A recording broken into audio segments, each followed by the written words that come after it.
Why the West and China are scrambling for Africa's minerals.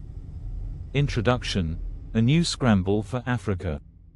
From the deserts of Niger to the copper belts of the Democratic Republic of Congo, Africa is once again the focus of global powers, not for colonization, but for control over its vast mineral wealth. As the world transitions toward green energy, electric vehicles, and digital infrastructure, demand for critical resources like cobalt, lithium, copper, and rare earths has exploded. In this new era of competition, China and Western nations are engaged in a modern-day scramble for Africa's mineral riches, raising both opportunities and concerns for the continent's future. Why Africa matters in the global supply chain. Africa is home to 70% of the world's cobalt reserves, mostly in the DRC. 50% plus of manganese and platinum deposits. Vast untapped reserves of lithium, graphite, and nickel. These minerals are essential for electric vehicle batteries, solar panels and wind turbines, smartphones and advanced electronics.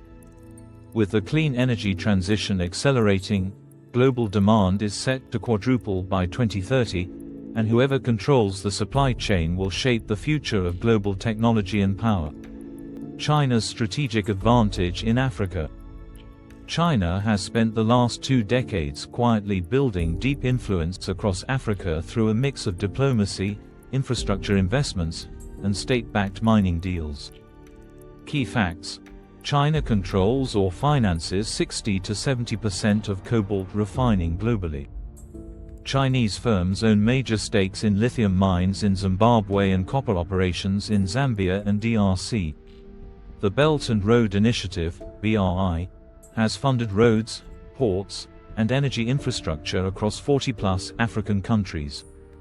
While critics argue that China's model sometimes lacks transparency and local accountability, it has proven fast, consistent, and long-term. Stop sign: the West's late push and its risks. After years of strategic inaction, Western powers, especially the United States, European Union, and Canada, are now racing to secure African mineral deals. Recent moves: the US launched the Minerals Security Partnership, MSP, to reduce dependence on China. EU's Global Gateway Initiative promises $150 billion in African infrastructure support. President Biden's administration signed a pact with Congo and Zambia to develop supply chains.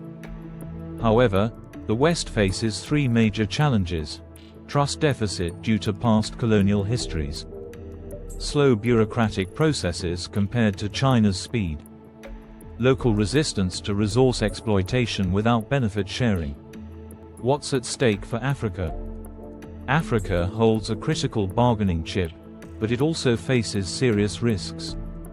Potential opportunities: more foreign investment and infrastructure, job creation in mining and processing sectors, stronger negotiation power on global stage. Cross-mark potential risks: environmental degradation and unsafe labor practices, unequal partnerships that strip value from local communities, increased geopolitical tension or proxy influence. As Dr. Carlos Lopes, former Executive Secretary of the UN Economic Commission for Africa, once said, "Africa must not repeat the past. This time, the continent must lead negotiations on its own terms." Compass: what needs to happen next? For Africa to benefit from this global race, leaders must negotiate contracts that ensure local value addition, not just raw export. Enforce environmental and labor protections. Create transparent public-private frameworks to manage revenue and royalties. Invest in refining and processing infrastructure locally. Civil society, media, and watchdog groups also have a role, holding governments and companies accountable to ensure resource wealth becomes a blessing, not a curse.